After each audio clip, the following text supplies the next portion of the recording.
boys basketball rankings. 5A D1 is got a new team at the top, and that is Dutch Fork. Ridgeview at number 2, Cane Bay at 3, Burns at 4, Ashley Ridge at 5, West Ashley at 6, Dorman at 7, Spartanburg at 8, Sumter at 9, and Carolina Forest at 10. And you know what? Something me and Smitty were talking about is I'm not so sure that Ridgeview might be actually the best team in this state.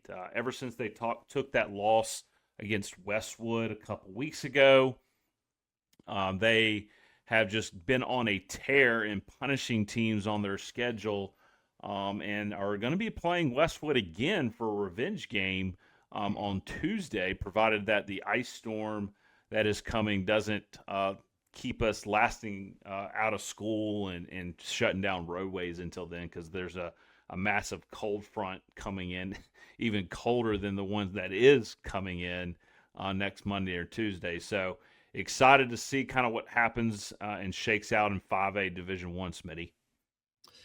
Yeah, I am too. I'm fascinated by this. And I want to ask Andrew Baxley, and that's coming up in our next segment.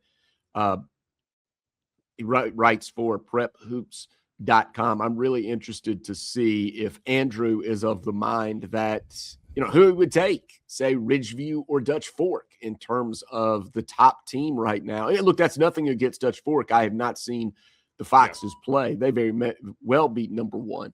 But Ridgeview, as you pointed out, I get the sense, based on their level of talent and recent history, level of talent, a motivated Ridgeview team that is locked in is going to just be a bear for anybody to deal with.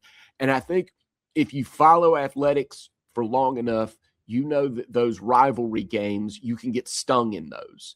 The emotions can run too high. You can get tight. You don't play your best game. And the way boys basketball is set up in our state, it's, yes, seeding matters. You need those home games and everything. But it's who's playing the best as you close the season, just as it is in college basketball. Who's playing the best? And I just think Ridgeview's a scary club based on what I know, recent history, and the level of talent that they're bringing to the gym every night. Yep. I was talking to a couple coaches this week, Smitty, and I asked, Ridgeview, are they the best team in the state? And they seem to think that now this isn't a basketball coach. I will with a grain of salt. And he hasn't seen every team play either, but had a hard time believing that the state champion doesn't come out of that Region 2, Burns, Dorman, Spartanburg, region. Okay. But from my standpoint, man, I just don't. I'm not discounting Ridgeview, and I'm keeping in my eye on them going very far, and they're going to be a tough team to beat. I have not seen Dutch Fork yet, Smitty. But they're number 1 for a reason. So I can't wait to talk to Andrew about that here shortly in the next 5 minutes or so. Yeah, absolutely. And, there's just so much good basketball going on, and the games are carrying such intensity right now. Everywhere you look, you are reading or seeing, all of the region and playoff implications on every game that is coming up. It's just because the regions are so tight, and one loss early in region play can put even a good team into a precarious position, especially if it comes at home. That means that you've got to go on the road and beat a good team. So I'm interested in that. Obviously, like I've told you before, I have an extensive history in terms of covering things in the Spartanburg County area, and I'm looking there. Thomas Ryan, the head coach at Dorman, who has, I think, 5 state championships at Dorman, he may like where he is at number 7, almost disrespected a little bit, almost in a position where he's lurking in the shadows, and he knows he's a little bit like Tom Izzo in that, you anticipate them playing their best. They're just those coaches that know how to press buttons, and they're playing their best as the season comes to a close. They're never playing their best at the open of the year. They're always playing, much better into February than they are at the beginning of the year in December. Yep. And Smitty, I'm also looking at 4A here. I mean, great collegiate in North Augusta. No surprise to continue to see them at 1-2. Great collegiate, believe, won the first game. They are in the same region. I can't remember what was the score differential, but it was less than 10 points if my memory is serving me right. So can't wait to talk to Andrew about how that rematch is going to come up here soon. And I believe, if I'm not mistaken, North Augusta did beat Gray Collegiate last year in the playoffs. So looking forward to that. Yeah, absolutely. And Gray Collegiate is another one of those teams that, under Dion Buffet, who's returned, he was took a year away and was coaching as an assistant at Georgia Southern, but has returned to Gray Collegiate. He's another one. He has a knack for getting his team to play well at the end of the season, but they're also very talented. At least if you look at recruitable talent, that's part of this. That's part of where we get. You're going to have great high school basketball players that are not recruited at a high level, but a lot of the information that is going to come out to us, have you seen so-and-so play? And, I was just bragging on Ridgeview and the level of talent that I know Gray Collegiate is loaded as well, but North Augusta, man, I'm just, everything I read about them is that they are locked in right now, that they are locked in and tough to deal with. And I'm looking on our stream. We will get to some of these comments coming up in our next hour. We want to bring those rankings to you, but some good thoughts. We've got James chiming in on our stream. Jeffrey, I see you guys at Truth Hurts 58. Okay, I dig your handle. Yeah, I saw that. Yeah. Yeah, but James brings up that Coach McCoy at James Island had a great suggestion. This goes back to what I brought up about mixed regions. He said that we should create regions and then classify for the playoffs. In other words, then you go by enrollment. Once those teams are all in the playoffs, you choose your playoff teams, and then you play for a 5A or 4A or 3A state championship based on the enrollment, like the top 12, I guess, or whatever might be that. Might go for 5A, and then the next 12 play for 4A. Not a crazy idea. It's not a crazy idea. No. And I think what we all want is we all want to balance. We want to keep the rivalries alive. I personally have always believed that culture is important inside a region and the history as well. I was saddened. I think we're all saddened. You've seen this as well, Steve, when something like a school starts to really lose population inside a town and starts to fall, and then they don't get to play their normal rivals anymore, and then the travel gets worse, and then all of a sudden the fans in that small town may not know the teams that they're playing that well. They didn't grow up playing against those teams. It's not like sometimes, you hear, oh, my uncle played against Union County, or my uncle played against Woodruff. And if you're no longer in a region with those teams, for whatever reason, the creation of new schools or enrollment drops or whatever it may be. Or, a lot of times what happened is a factory leaves your town and the town goes from a certain level of population to a lower level of population. Or in the case of Duncan, BMW shows up. And anyway, look, change is inevitable. We're not saying that you can fight against that. But what we do want is South Carolina athletics, football, basketball, baseball, wrestling, track, all of it's special. And to me, culture and rivalries is so important. And I just want to be careful that we don't throw it out every 3 years when we do this reclassification. Yeah, for sure. That is a big deal to me as well. That's one of the biggest things, if not the biggest thing, that makes high school sports, especially in the States, so special. Unfortunately, I think we're in a day and age where some of that is being lost and thrust upon us. We got like the Truth Hurts 58. When are we going to address players not playing for their school that they're zoned for? Right. That's another new thing in today's day and age where people aren't necessarily playing for the communities anymore. We got several big transfers this week, and we're going to talk about that, as we get later on in the year. But I want to throw got Andrew Baxley with us, Smitty, and love to start talking men's hoops.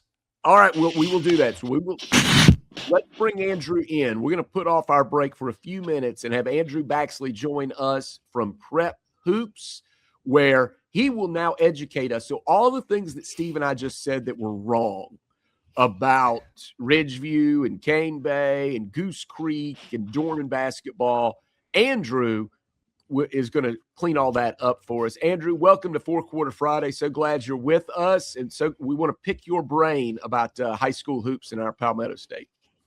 Hey, guys. Thanks for having me. Let's do it. All right, well, let's open with this. Let me open with this, Steve, quickly. I just wanted to ask you, Steve and I were talking, and we both agree, even without having seen them play in person. Steve keeps bringing this up to me. He said, man, Ridgeview is angry. You know, they lost their rivalry game, and then they have actually they have been a buzzsaw ever since. And I know the level of talent that they have, but Dutch Fork is there at number 1. So you tell us, what are the odds, what are the chances that Ridgeview can keep this rolling and challenge for a state championship, even knowing how good Dutch Fork and some of the other 5A teams in that Division I are? Yeah, it's possible for sure. Like you said, Ridgeview had the loss to Westwood, and then they've won 5 straight games by 20 plus. They're 17-3 overall, now 5-1 in region play. Really, the only thing with them is, like, do they have the shooting to match up with Burns and Dorman when they get to that state championship? Because their region is a rolling region. So if they win it, they're in lower state, and then the second place team or the third place team would be in upper state and back and forth. So as it stands right now, they're in second, but Westwood's Division II, so they would be in lower state. But I think that Ridgeview is really good. When they played Westwood, they didn't have a ton of shooting in the second half, and Westwood had the best player on the floor, which is really crazy to say because you talked about all the talent that Ridgeview has. DeMarcus Thomas, he's playing as good as anyone in the state right now, the point guard for Westwood. He just committed to Southern Wesleyan, a D2 in South Carolina. But Westwood's 16-1, so they're really good as well. They're Division II, like I said. If I had to pick right now, Ridgeview wouldn't be my state champion. I'd have Burns over them just because of that shooting. Like, Burns is built to make threes. They play so fast. They have probably the best player in the state in Colt Fowler, and they just play. They shoot, they run, they shoot, they shoot. They don't play a lot of defense, so that could be a problem if they do play Ridgeview. But the Blazers they're really good, and they're going to be really good for a long time. Andrew, thanks for joining us, man. And if you wouldn't mind just telling everybody what Prep Hoops South Carolina is trying to do for this state. You know, we have Prep Red Zone on a lot in the fall to talk about football. I believe y'all are somewhat affiliated, and those guys do a fantastic job as well. So tell us a little bit more about Prep Hoops South Carolina, and then also what is possibly your pick for a Cinderella team when it comes to playoff time in 5A, 4A? You know, tell us a little bit about that.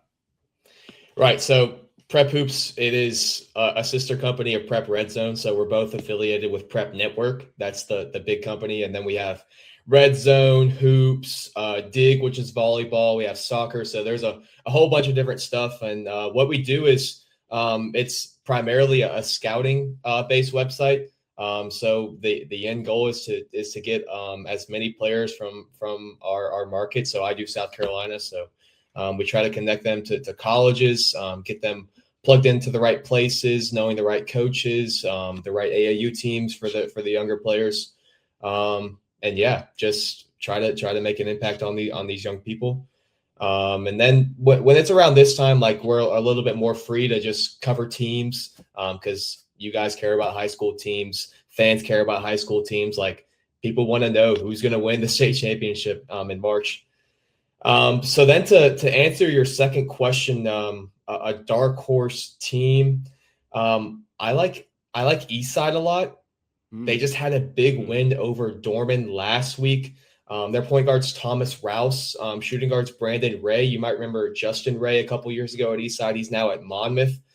But then they have these 2 sophomore shooters, Wyatt Duggar and Roman Ruggiero. Those are 2 of the best shooters in the state, and they're sophomores. So they just have They have an elite roster construction. They have guards that like to get to the rim and then shooting around it. You guys have the rankings up there, number 8 right now, but they weren't ranked prior to that win over Dorman last week. I really, really like the Eastside Eagles and think they have a chance to make a deep run. That's Andrew Baxley joining us from Prep Hoops, South Carolina. Andrew, if I can, I want to skip all the way down to 3A because I don't want to let you go without asking this question. I know earlier in the season, and again, some of these results don't always hold, but I thought it was such a feather in the cap of Christ Church to knock off Dutch Fork earlier in the year, and there they are sitting at the top of 3A right now. I don't know how much you know about what Christ Church is bringing to the table this year, but what, at least if you have seen them or haven't seen them, what are you hearing about Christ Church and how dominant are they?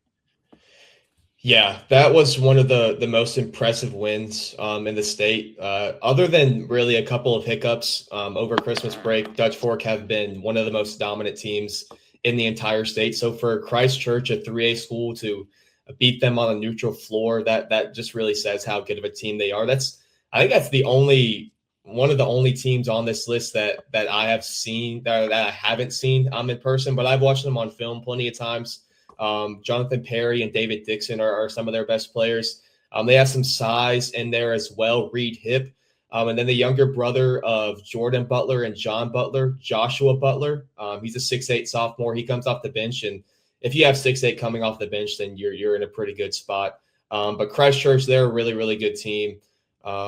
Perry likes to get to the rim a lot, and Dixon's a great shooter. So like I mentioned with Eastside, like they have the offensive balance, and a lot of these guys that have been there a while, like Perry and Dixon, they've been playing since they were freshmen. And then they have some guys off the bench as well who can contribute. But I think that Christ Church is my pick currently in 3A. They're a really, really good team. And then if you look at it, a lot of those other teams are lower state teams like Loris, Fox Creek, Keenan. They're all going to beat up on each other. So if Christ Church can make a run, if they can get through upper state unscathed, they're going to be looking at a really good team, but a team that might be banged up a little bit. Andrew, who is the most tested program in the state across all classifications, in your opinion?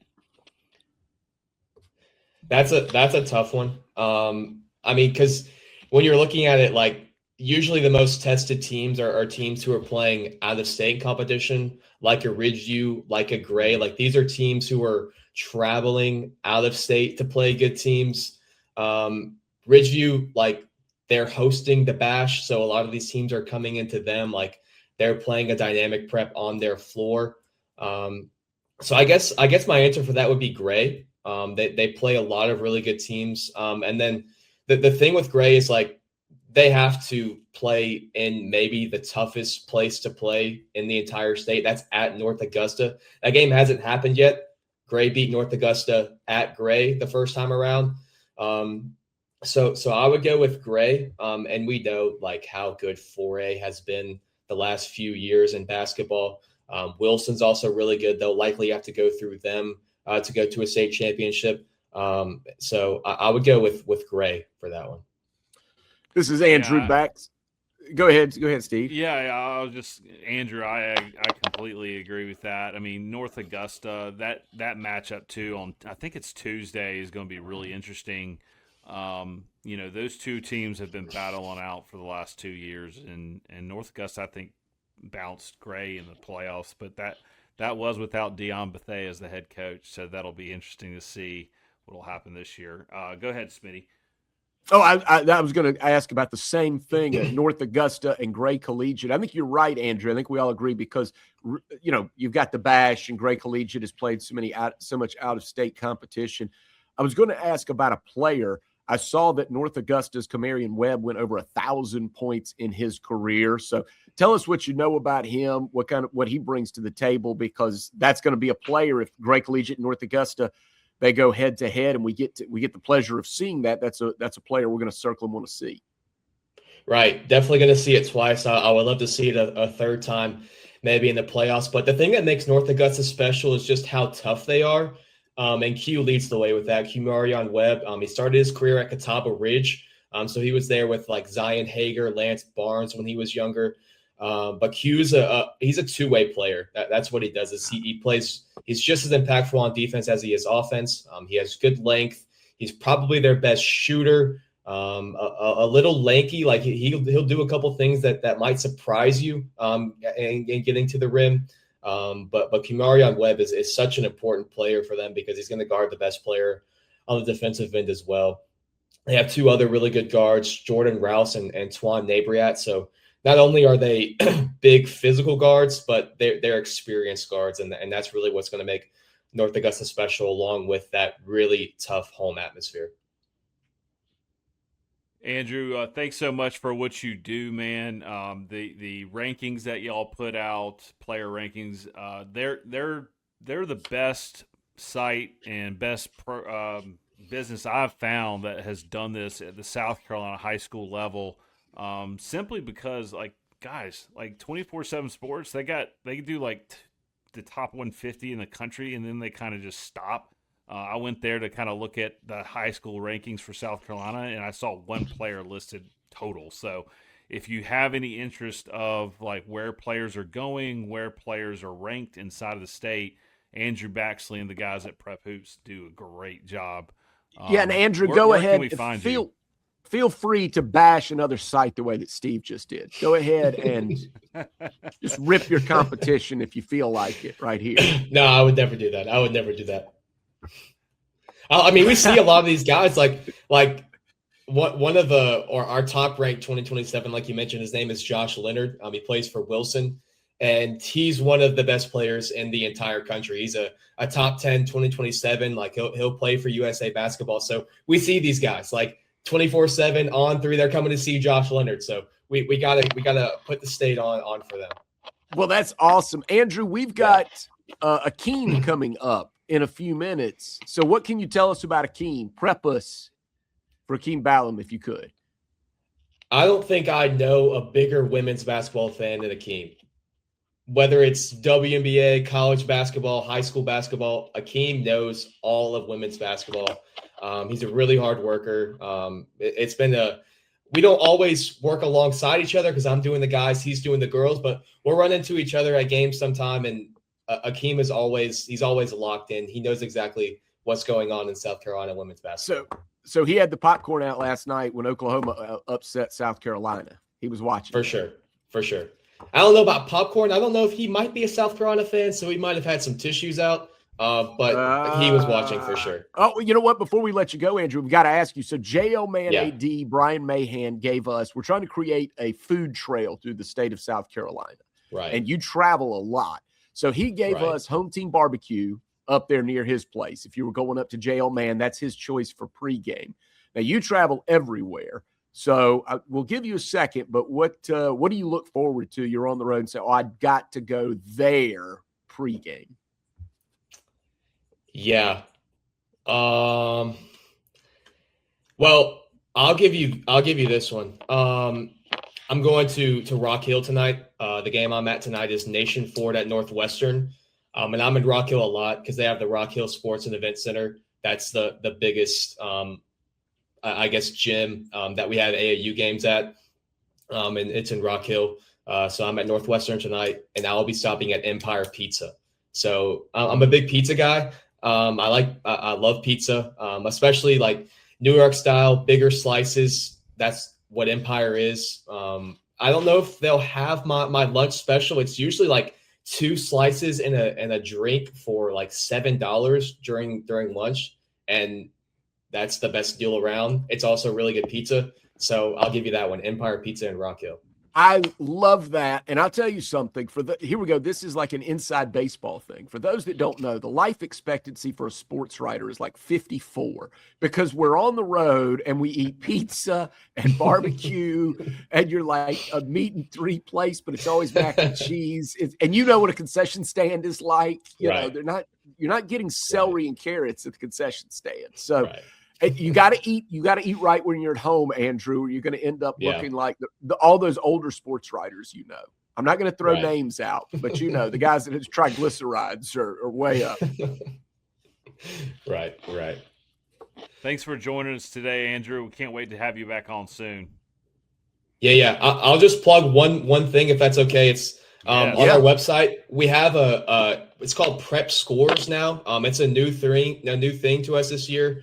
Think KenPom, think net ratings for college basketball. We have our full team database for every team in South Carolina. They have a score based out of 100. Like if you win a 5A game on the road, like that's the perfect score. If you lose to a 1A team, that's the lowest score. It's completely free. So just go to our website, Prep Hoops South Carolina. You can see our full team database. Check out the best teams in the state who you need to watch in the Columbia area. Thanks, buddy. Yep. That's awesome. Thanks, guys. Yeah. That's awesome. Thank you, Andrew. We're living for the glory of a four-quarter Friday.